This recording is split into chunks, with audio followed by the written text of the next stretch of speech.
मैं कर्नल प्रकाश चंद्र आज के इस डिफेंस रिव्यू एपिसोड में आप सबका स्वागत करता हूं। आज हम कोरोना पैंडेमिक के बीच में चीन के आक्रामक व्यवहार के बारे में बात करेंगे। वैसे तो यह टॉपिक बहुत बड़ा है, इसलिए इस आज के एपिसोड में मैं मेन पॉइंट्स को प्रेजेंट करूंगा और अगले एपिसोड में इस पर आगे बात होगी। आपसे रिक्वेस्ट है कि आप इस चैनल को सब्सक्राइब बटन दबाकर सब्सक्राइब ज़रूर करें। सबसे पहले हम इस बेसिक मैप को समझते हैं।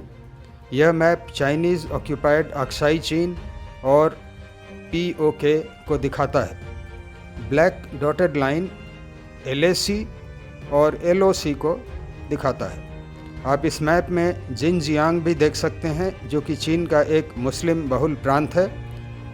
अक्साई चीन इंडिया क्लेम करता है, जिसे चीन ने हथिया रखा है।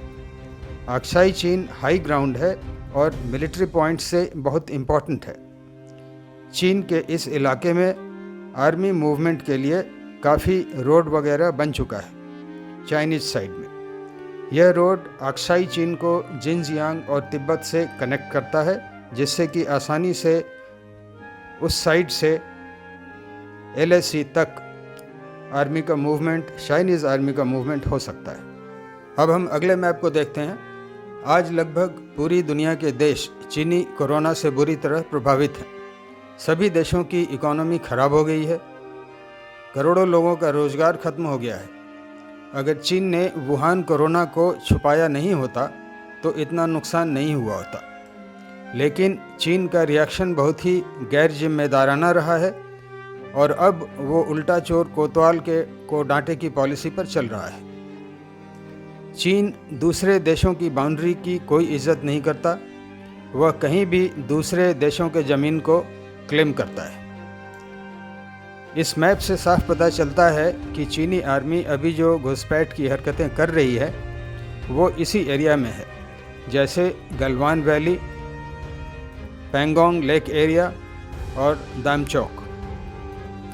अक्साई चीन से चीन JNK पर पाकिस्तान से मिलकर दबाव बनाए रख सकता है। आपको याद होगा 9 मई 2020 को चीनी आर्मी के लोग सिक्किम के नाकुला एरिया में भी घुस आए थे। चीन ने तिब्बत को बहुत पहले से ही हथिया लिया है, यह हम सब जानते हैं। अरुणाचल प्रदेश पर भी चीन दावा करता रहा है। चीन का कहना है कि डोकलाम भी उसका, लद्दाख का गलवान वैली भी उसका, हांगकांग भी उसका, ताइवान भी चीन का और साउथ चाइना सी भी उसका है, लेकिन कोरोना चीन का नहीं है। चीन और पाकिस्तान में अब ज़्यादा फर्क नज़र नहीं आता। दोनों ही देश टेररिस्ट स्टेट हो गए हैं अपने अपने तरीके से। इस सैटेलाइट पिक्चर से आप अच्छी तरह समझ सकते हैं कि चीन कैसे घुसपैठ कर रहा है।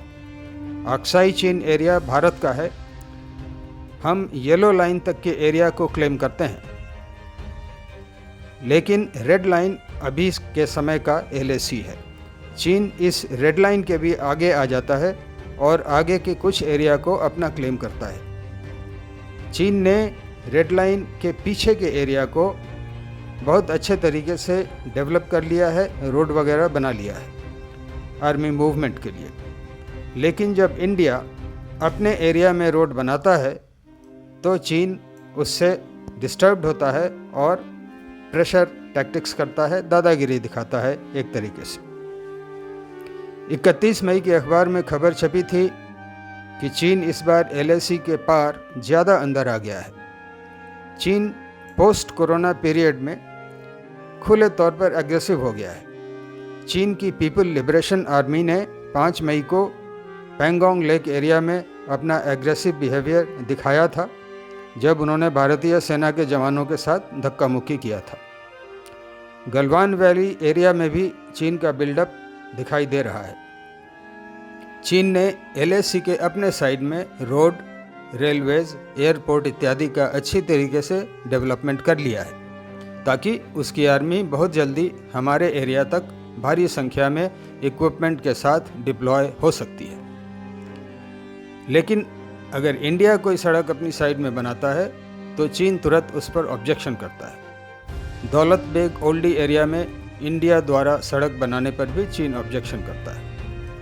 एक बात तो स्पष्ट है कि चीन इंडिया के बाउंड्री की कोई इज्जत नहीं करता और अपने क्लेम को अपनी इच्छा के मुताबिक बदलता रहता है। अब आप इस मैप को देखें, ये सैटेलाइट मैप है। अरुणाचल प्रदेश के अपर सियांग एरिया में भी चीन घुसपैठ में लगा हुआ है। इस मैप में आप देख सकते हैं कि चीन ने कैसे मिलिट्री बेसेस बना लिए हैं। ये येलो पिन उनके मिलिट्री बेसेस के पहचान के लिए लगाया गया है इस नक्शे में।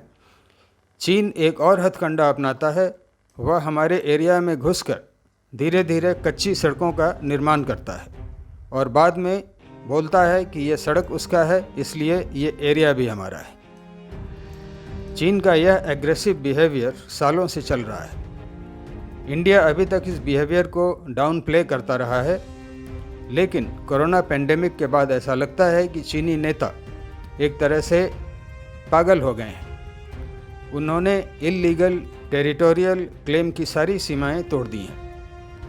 चीन विश्व समुदाय को यह बताना चाह रहा है कि अगर किसी ने उसको अपोज किया तो उस देश को इसकी कीमत चुकानी पड़ेगी। चीन अब अमेरिका को हटाकर खुद को वर्ल्ड लीडर के रूप में स्थापित करना चाहता है। हाल में हुए डोकलाम सैनिक कार्रवाई से चीन यही मैसेज इंडिया को भी दे रहा है। भारतीय सेना चीन को मुंहतोड़ जवाब देने के लिए पूरी तरह सक्षम है और ज़रूरत पड़ने पर मुंहतोड़ जवाब चीन को ज़रूर मिलेगा, ये गारंटीड है। चीन की आर्थिक शक्ति को कम करना ज़रूरी है। वो अपने आर्थिक शक्ति की वजह से एक मिलिट्री पावर बन गया है और आर्थिक शक्ति और मिलिट्री पावर दोनों के कॉम्बिनेशन से अब वो वर्ल्ड लीडर बनना चाहता है, दूसरे देशों को दबा करके। इसलिए हम भारतीयों का यह कर्तव्य है कि हम चीनी सामानों का पूरी तरह बहिष्कार करें ताकि चीन को आर्थिक शक्ति का जो गुरूर है उसमें कमी आए। इसलिए अब चीन का बहिष्कार करने का समय आ गया है और इसमें हम सारे भारत के नागरिकों को स्वेच्छा से सहयोग करने की ज़रूरत है। इस पे ज़रूर सोचें और इस दिशा में आप जितना भी ज़्यादा कर सकते हैं वो ज़रूर करें। जय हिंद।